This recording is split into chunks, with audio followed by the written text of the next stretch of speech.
ഞാൻ നമ്മളൊക്കെ ഇപ്പോൾ മലയാളികളൊക്കെ ആഗ്രഹിക്കുന്ന സംഭവമാണ് ഇത്ര ദിവസം നിൽക്കുമ്പോൾ മതി നിർത്തി പോരാവുന്നൊരു ഘട്ടത്തിൽ. അങ്ങനെ ആര് പറഞ്ഞാൽ അവരോട് ഞാൻ തെറ്റും, എന്നോട് പറയരുത്. ഞാൻ എൻ്റെ വൈഫിനൊക്കെ ഞാൻ സമ്മതിച്ചു വയ്ക്കണേ എത്ര പ്രാവശ്യം ആ ചീത്ത കേൾക്കുക പേടിച്ചിട്ടാണ്.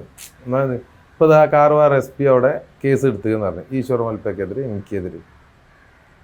ഫൈറ്റ് ചെയ്യാൻ ഇനിയും റെഡിയാണ്. അയാളുടെ മുന്നേ പറഞ്ഞ നമ്മളോട് നിർത്തി പോരൂന്ന് പറയുന്നതല്ലാണ്ട് നിർത്തണം എന്ന് ഒരിക്കലും തോന്നിയിട്ടില്ല. എവിടെ അവിടെ ആ വിഷയത്തിൽ അവനെ തെരഞ്ഞെടുക്കാതെ ഒരിക്കലും ആരോ ഉള്ളെന്ന് പറയണ്ടായിന് എന്താ. പിന്നെ ദേഷ്യം വരെ എന്താ പറഞ്ഞാൽ ഞാൻ നിർത്തുക അറിയുമ്പോൾ എന്നെ കൊണ്ട് ഇത് സാധിക്കില്ല എന്ന് മുന്നുള്ള ആൾ വിചാരിക്കുന്നുണ്ട് എന്നുള്ള ഒരു ദേഷ്യം. അങ്ങനെ ആരെങ്കിലും പറഞ്ഞിരുന്നു? ഇഷ്ടമാതിരി ആൾക്കാർ പറഞ്ഞു. ആരൊക്കെ? കുറെ ആളുകൾ പറഞ്ഞു.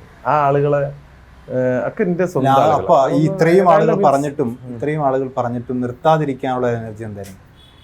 ഞാൻ നിങ്ങളെ മാധ്യമത്തിലൂടെ ഒരു കാര്യം പറയട്ടെ. എനിക്കൊരാളൊരു കവിത അയച്ചെന്ന്.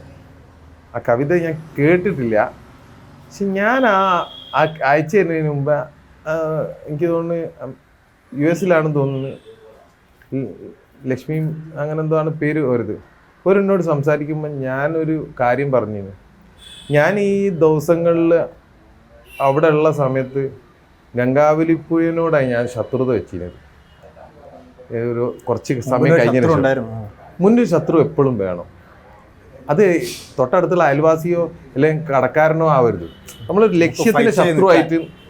ലക്ഷ്യത്തിന് നമ്മൾ ശത്രുവായിട്ട് കാണണം. എനിക്കൊരു ശത്രുവിനെ അവിടെ കിട്ടാത്തതിനുകൊണ്ട് എന്നെ സംബന്ധിച്ചിടത്തോളം അവിടുത്തെ SP-യും അവിടുത്തെ വേറെയുള്ള സംവിധാനമൊന്നും എനിക്കൊരു ശത്രുവായിട്ട് അത്ര തോന്നിയിട്ടില്ല. അത്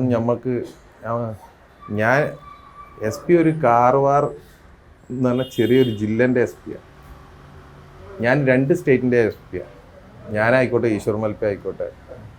നമ്മളെ സംബന്ധിച്ചിടത്തോളം മൂപ്പരൊക്കെ നമുക്ക് വലിയ കൊണ്ടുപോകും, അടിക്കും, കൊല്ലും, എന്ത് വേണം ചെയ്യാം.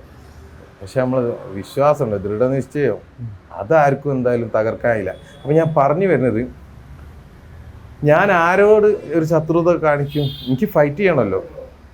അപ്പം ഞാൻ ശത്രുത കാണിച്ചത് ഗംഗാവലിപ്പുഴയോടെ.